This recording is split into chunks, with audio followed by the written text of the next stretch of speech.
ఏదో నా స్థాయికి తగ్గ ఉన్న ఇల్లు కూలగొట్టుకొని ఇంత రేకులో బోకులో వేసుకుందామని ఆశపడి నాది నేను కట్టుకుంటుంటే ఇంటినికిలోళ్ళు, ఇంటి ముందలోళ్ళు, ఇంటి పక్క పోళ్ళు, బాట పూర్తి వచ్చిపోయేటోళ్ళు, వీనికి 4 ఎకరాల పొలం లేదు, వెనకల 200 గొర్రెలు లేవు, 3 ఆడపిల్లలు ఉండరు, వీడు ఎట్లా చేసుకొని ఇంత అప్పు కట్టుకుంటానని చెప్పి చెవులు కొరుకుంటున్నారట ఊర్లో ఉన్న మంది. చెప్తా వినండి. దేవుడిచ్చిన కాలు చేతులు చక్కగా ఉండి నాకు ఏ రోగం రాకుండా ఉంటే ఇంకా ఓ 20-25 ఏళ్ళైనా సరే జీతం ఉండి చేసిన అప్పు కట్టుకునే ధైర్యం నాకుంది. ఆడ ఈడ ముచ్చట్లు పెట్టుకొని మీ నోటి జొల్లు మాత్రం పోగొట్టుకోవద్దండి.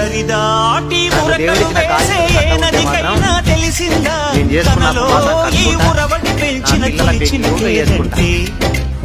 అదగోలిగా పడి ఏడవద్దండి. నోటి ముచ్చట్లు మాత్రం నోటి జొల్లు పోగొట్టుకోవద్దండి. నా కష్టాలు ఏమిన్నా నేనే వస్తా.